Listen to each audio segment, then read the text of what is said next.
দক্ষিণ করিমগঞ্জে সিদ্দিক বনাম ইকবাল সংঘাত তুঙ্গে।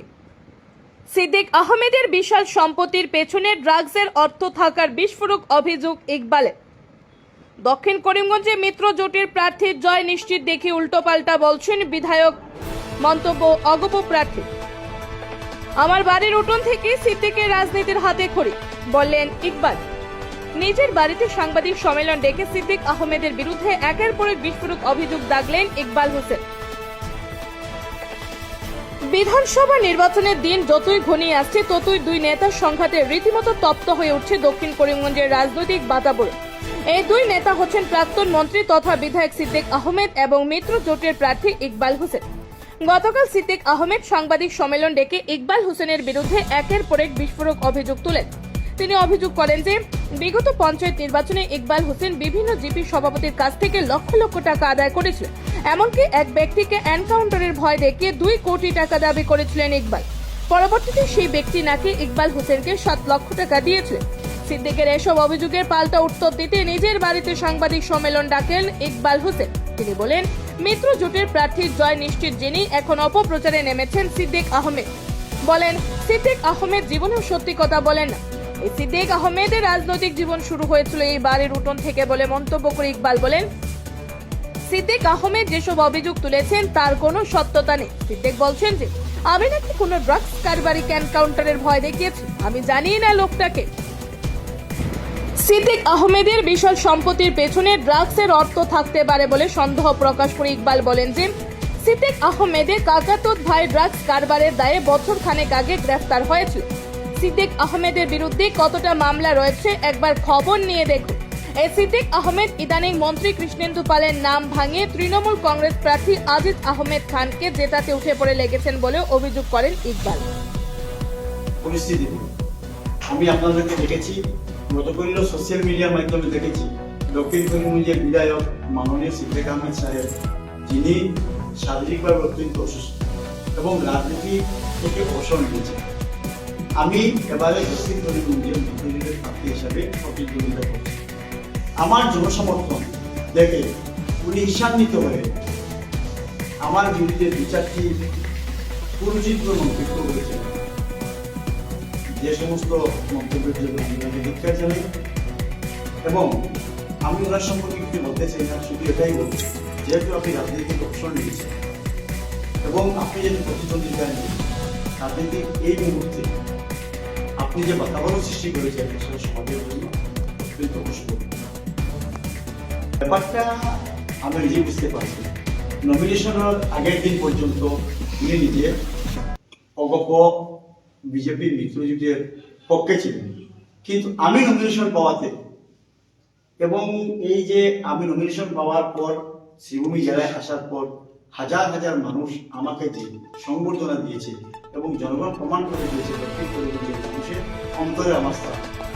এই জনসমর্থন দেখে উনি প্রথম কথা হচ্ছে, বিগত পঞ্চায়েত নির্বাচনে আপনি জিপির বিভিন্ন প্রেসিডেন্ট বানানোর জন্য বিভিন্ন জিপির মেম্বার থেকে 10 লাখ 15 লাখ করে নিয়েছেন। 2 নম্বর অভিযোগ হচ্ছে, আপনি একজন ব্যক্তিকে এনকাউন্টারের ভয় দেখিয়ে 2 কোটি টাকা দাবি করেছেন। তার পরবর্তীতে ভদ্রলোক আপনাকে 7 লক্ষ টাকা দিয়েছে। কথাটা কি সত্যি? দেখেন, আমি তো সেই ব্যক্তিকেও চিনি না, প্রথম কথা। দ্বিতীয় কথা হলো, যদি কোনো ব্যক্তিকে 2 লক্ষ টাকা কেউ দাবি করে আর তার মধ্যে 7 লক্ষ টাকা দিয়ে 2 কোটি আর 7 লক্ষ টাকা দিয়ে দেয়, সেটা তো সিদ্দিক আহমেদ সাহেব এসব কেন? আপনারা বিগত দিনে দেখেছেন আমার বিরুদ্ধে অনেক অভিযোগ, আমি কোনো নির্বাচন প্রতিদ্বন্দ্বী। আর তাছাড়া আমি উনার বিরুদ্ধে দুর্নীতির যদি ইতিহাস তৈরি সমস্ত দিনের শেষ হবে। উনি তো দুর্নীতি বাঁচার জন্য কংগ্রেস থেকে নির্বাচিত হওয়ার পর শাসক দলের সঙ্গে আজকে কেন বিরোধিতা করছেন? তার কারণটা কি? উনি ব্যক্তিগত স্বার্থটা কিছু বুঝেন না। যে সমস্ত পঞ্চায়েত আপনারা নিশ্চয়ই দেখেছেন, যখন পঞ্চায়েত গঠন করা হয়েছিল তখন কার নেতৃত্বে হয়েছে, আর টাকা পয়সার কথা কেনই বা আসবে? কেনই বা ওনার আমাকে, আমি কি কোনো ওয়ার্ডের সদস্য, আমার কি কোনো ভোটাধিকার আছে পঞ্চায়েত সভাপতি নির্বাচনের জন্য? আমাদের যথেষ্ট তথ্য প্রমাণ আছে। উনি 27 বিঘা জমি নিয়ে 77 বিঘা ডকুমেন্ট বানিয়ে উনি রেজিস্ট্রারি করতে পারতেন। তথ্য প্রমাণ কি বাকি আছে ওনার? ওনার কিন্তু তথ্য প্রমাণ বানাতে সিদ্দিক আহমেদের মতো এক্সপার্ট আসামের মধ্যে নেই। তথ্য প্রমাণ যদি সিদ্দিক আহমেদের কাছে থাকতো কেন আজ আগে তো বললেন না? কেন আজকে আমি নির্বাচনে প্রতিদ্বন্দ্বিতা করছি উনি প্রতিদিন কেন আজকে করছেন? তার রহস্যটা কি? সিদ্দিক আহমেদ সাহেবকে বলেছেন যে কোনো ড্রাগস ব্যবসায়ী যে ওনার কাছে ইনফরমেশন আছে আমি নাকি কাউকে 2 কোটি টাকা দাবি করেছিলাম, উনি নাকি কোনো একজন মধ্যস্থতাকারীর মাধ্যমে 7 লক্ষ টাকা দিয়েছিলেন। এই কথা থেকে সেটাই প্রমাণ হয় মাননীয় সিদ্দিক আহমেদ সাহেব ড্রাগস ব্যবসায়ী, ড্রাগস মাফিয়া ছিল এবং ওনার কাছে ড্রাগস ব্যবসার বিভিন্ন তথ্য আছে। এবং এই সমস্ত তথ্য থেকে আরেকটি কথা আমার যদিও বলার ইচ্ছা ছিল না, আপনারা নিশ্চয়ই জানেন পত্র পত্রিকায়, সোশ্যাল মিডিয়ায়, ইলেকট্রনিক মিডিয়া নিউজ দিয়েছে ওনার আপন থাকা ভাই প্রাক্তন ওনার চাচা গঞ্চলা গাঁও পঞ্চায়েতের সভাপতি আব্দুল শুকুর সাহেবের ছেলে 4 কোটি টাকা ড্রাগস সমেত ধরা হয়েছে। তাছাড়া আজকে যে কথাটা উনি বলেছেন সেই কথাটাকে আমার বিরোধী বিশ্বাস ছিল না, আজকে আমি সেটা বুঝতে পেরেছি যে উনি যে আজকে বিশাল সম্পত্তির মালিক হয়েছেন সেই বিশাল সম্পত্তির মধ্যে নিশ্চয়ই ড্রাগসের অনেক লেনদেনের রহস্য ঘটে গেছে। সিদ্দিক আহমেদ সাহেব জীবনের টাকা ছাড়া কিছু বুঝেন না, ওনার কাছে টাকাই শেষ কথা। উনি নিশ্চয়ই সেই প্রার্থীর কাছ থেকে বড় ধরনের রুজু দিয়েছেন বলে ওনাকে সমর্থন করেছেন। আমরা নৈতিকভাবে উনি আমাদের সমর্থন করা উচিত ছিল। এখন যদি ফর্ম দিয়ে দেয় একজন মানুষের 9,000 করে দিলাম তখন বুঝবো না কথাটা সার। গতিকে এই যে 2 নম্বর মাস মাতিয়া এটার মাত্রে আমরা শুনলে সাপোর্ট ও ধরনের মানুষের MLA বানাই দিতাম, কিভাবে MLA বানাইতাম। গতিকে এটা প্রত্যেক মানুষের এটা বোঝা উচিত যে এ কি ধরনের মানুষ আর তারা সাপোর্ট দিতাম, কেন সাপোর্ট দিতাম। আজকে যে 2 জন, একজন কংগ্রেস থেকে দাঁড়াইছে আর এ দাঁড়াইছে বিজেপি থেকে।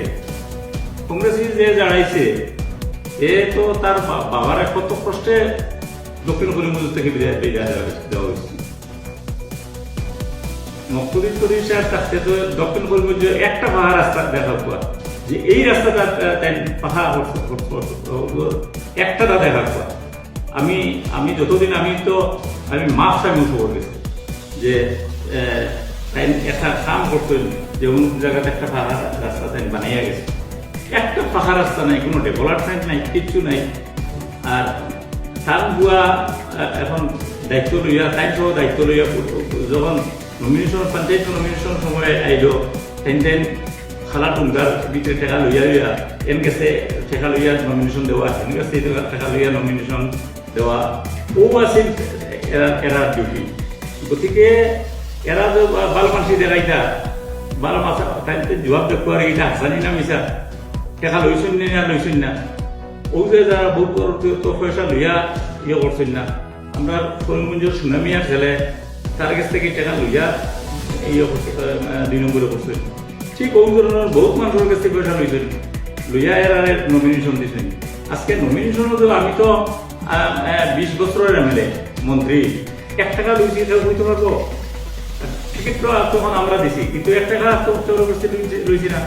তোমরা একবারও টুরা দায়িত্ব ভাইয়া, কংগ্রেসের দায়িত্ব ভাইয়া, তোমরা মানুষের কাছ থেকে টাকা লাখ লাখ টাকা লইলে লইয়া জেলা পরিষদের মেম্বারের নমিনেশন দিলাই, এপি মেম্বারের নমিনেশন দেয়।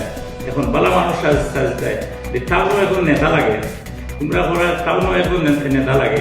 কতদিন যে নেতাগিরি করছো, 20-22 বছর তো টাউনও তোমার বাপ নেতা আসলা। কিতা কোন জিনিসও টাউনও যত বড় বড় সংগ্রাম হয়েছে কোনটা তানে প্রোটেকশন পাওয়া গেছে। তাই কংগ্রেস অফিস কংগ্রেস অফিসও তাই সামনে যে চ্যালেঞ্জ করিয়া কোয়া তাই নাসলা, জামাল উদ্দিন নাসলা, বহুত মানুষ আছিল।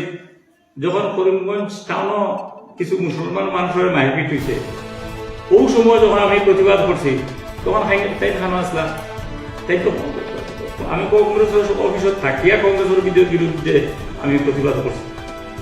আর তাই টাউনের যদি অত বড় নেতা সে টাউনও কত বড় বড় গন্ডগোল হইল, টপি টানা হইল, দাড়ি টানা হইল, তাই খানো আসলা। কোনটা তাই প্রতিবাদ করছেন আইজ পুয়া নেতা হয়েছে গিয়া। গতিকে তোমার তার চরিত্র তোমার তার ইতিহাস জানার বাকি নাই। এর লাগিয়া ওদের এদিকে বহুত মানুষে কয় যে আমরা তো করিমগঞ্জ টাউন থানে মানে বানাইয়া তারা খাইতে মেরে 1000 টাকা খরচ করা লাগবো। গতিকে দুইজন মানুষের কথা আমি খুইলাম কারণ রানুমানরে এর লাগালি সাপোর্ট করছি। মানুষটা আমরা দল হিসাবে নাই, কোনো হিসাবে নাই, একটা সহজ সরল মানুষ হিসাবে বেশিরভাগ মানুষ হয়। যেহেতু আমি নির্বাচনে প্রতিদ্বন্দ্বিতা করিয়েন না, আমার ফ্যামিলির খরচাও করেন না, একজন মানুষকে প্রজেক্ট করা লাগবো ওই হিসাবে রানুমানরে আমরা করছি। কিন্তু আমি তো কোনো মিটিং করিয়েন না, আমি তো কোনো জায়গা গিয়া যে মিটিং করিয়া কোনো বক্তব্য রাখছি না যে অমুক ভোট দেও। এমনি জমাইয়া আমার কিছু কর্মী যারা সাপোর্টার তারা কইছি যে রানুমানরে ভোট দিলে ক্ষতি হইতো না, সমষ্টির ক্ষতি হইতো না। আর এই দুইটা মানুষ বলা নাই, একটা কংগ্রেসের ক্যান্ডিডেট এও বলা নাই আর এজিপির ক্যান্ডিডেটও বলা না। ও কথাটা আমি বলছি, এটা মিশা নেই, আপনারা বিবেচনা করবা। আজকে মিডিয়ার সামনে আমি কইয়া আপনারা বিবেচনা করবা, আমার প্রত্যেকটা বক্তব্যে আপনারা শুনবা, দেখবা আর আপনারা বিবেচনা করবা। আমার মা হাসানি না মিশা, খালি খান দিয়া নাটক করলে হইতো না, নাটক এগুলো হাসা মিশা দেখা লাগতো। ওকে যে কথাগুলো কইছি তুমি চ্যালেঞ্জ করি পারলে আমার কেস করে দেবো, তখন বুঝা যাইব যে এটা হাসা। আমি যে কথাগুলো আমি প্রমাণ করে দিব, আর কাছে কতটা টাকা তুমি লইছো লইয়া এই 2 নম্বর করছো। আর এই 2 নম্বরের মানুষগুলো আমরা সাপোর্ট দিতাম, কেন সাপোর্ট দিতাম? যার কারণে আমি এটার কোনো গুরুত্ব দিছি না। আমি চাইছি একটা ভালো মানুষ, কারণ এমএলএও যাতে মানুষের কোনো ক্ষতি করে না। ঠিক আছে, ঠিক আছে। এই কথাগুলো শুনলে মানুষের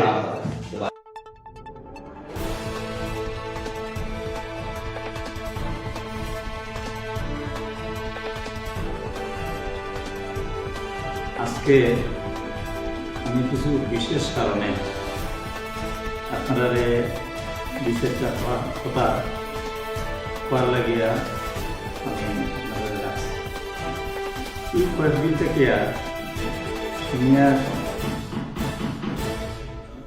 আমরা ইকবাল ভাই আমার বিরুদ্ধে বিভিন্ন জায়গার কইরা খান্দিকরা যে তাই বেশ কয়েকবার আমার কাছে গেছিল, আমি কোনো সাড়া দিয়েন না, তা নাই কোনো সাপোর্ট দিয়েন না, এবং 2বার তাই ইলেকশনও আমার সাহায্য করছেন, ধরনের কথা তুলিও রাখছেন।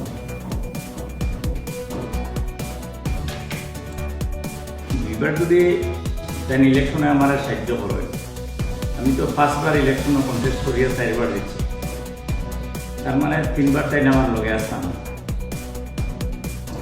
এখন কত হইল, আমি এই সমষ্টির 4বারের বিধায়ক, 2বার, একবার আসলাম স্টেট মিনিস্টার, একবার আসলাম ক্যাবিনেট মিনিস্টার।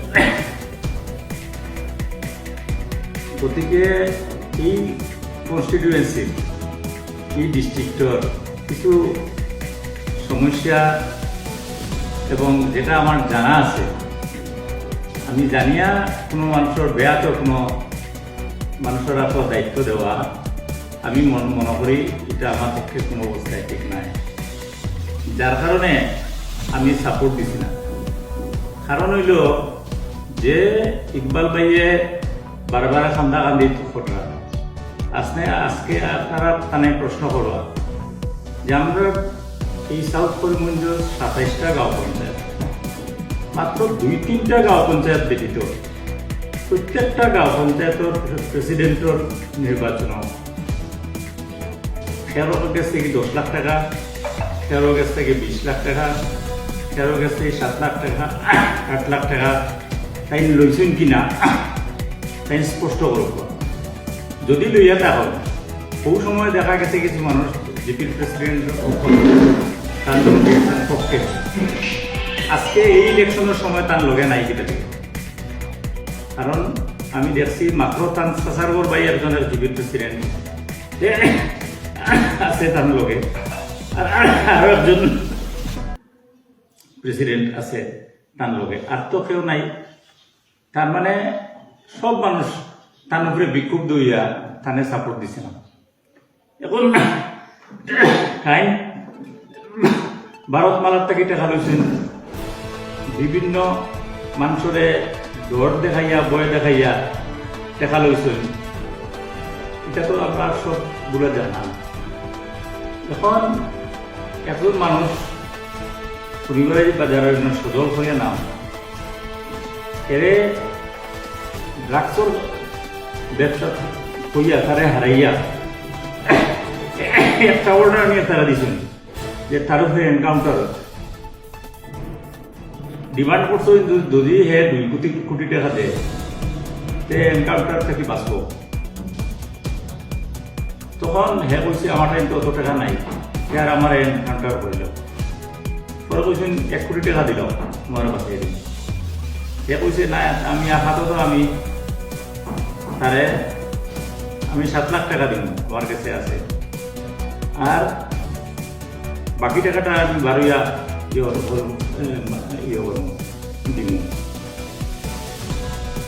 অ্যাকচুয়ালি এই ধরনের কোনো এনকাউন্টার হইয়া কিছু নাই। মানুষের বয় বিধি দেখাইয়া ও যে 2 নম্বরে হইয়া যে টাকাগুলা নেয় এটা তো আমরা জানা। গতিকে আমি জানিয়ে একটা মানুষের কেমনে সাপোর্ট করব। আজকে আমি যদি এই মানুষের সাপোর্টে আমি যদি নির্বাচন যদি সাথ দেই 2 দিন পরে মানুষ আমারও দুষিব। আমি একজন রোগী মানুষ, এইবার প্রায় 4 বছর আমি প্রায় অ্যাসেম্বলি সব সময় অ্যাটেন্ডও করতে পারছি না, ওই ধরনের অবস্থা। এখনো ঠিকমতো আমার গা শক্তি নেই। কইল যে আমি বিধবা বিধায়ক। জানে নানি যে আমি 2বার মিনিস্টার আসলাম এই কনস্টিটিউয়েন্সি, একবার স্টেট মিনিস্টার, একবার ক্যাবিনেট মিনিস্টার। যদি আমি বিধায়ক এমএলএ হই কিন্তু চিফ মিনিস্টার আমার মন্ত্রীদের দায়িত্ব দেওয়ার কোনো কথা নাই। 2বার আমার মন্ত্রী দিয়া এখানে আমি এই আসামের সারা আসামের একজন মিনিস্টার আছো।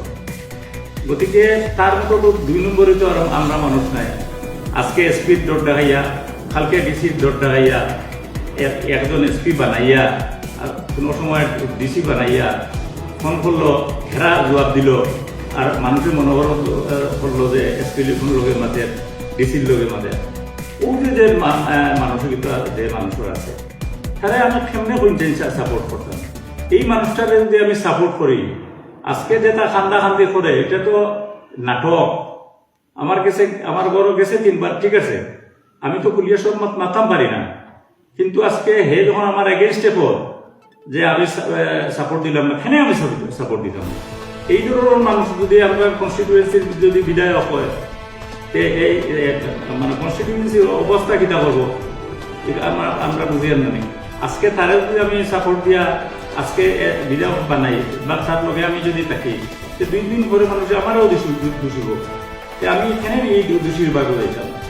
আমি আগেও বলছি যে আমার বাড়িতে একটা মিটিং আছে, তখন তো কংগ্রেসের ক্যান্ডিডেট আসলা সবুরতা হদার, কংগ্রেসের ক্যান্ডিডেট আসলা রানু খান, আর কুদ্দুসে আমরা প্রজেক্ট করছিলাম।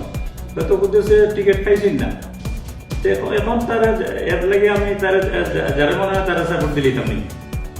এখন যদি কোনো দলে যদি কোনো সময় বললে কোনো টিকিট দেয়, আমরা তো সিনিয়র, আমরা তো জানিয়ার, এর লাগে তো আমরা তো সাপোর্ট দিতে পারি না। যার কারণে আজকে ও যে কথাগুলা খান্দিয়া আমার মানুষের মনোবলরা যে সিদ্ধান্তে আমার সাপোর্ট দিচ্ছেন, আমি খেলে দিতাম। আমি দিয়ে আজকে 2 দিন পরে আমি রুজি হইতাম নেই। আজকে যার কাছে টাকা থাকবো তারে বই বিধি দেখাইয়া তার টাকা লইয়া যায় গুগিয়া। এই ধরনের মানসিকতা তাহার মানুষ। গতিকে অ্যাকচুয়ালি এ দাঁড়াইছে।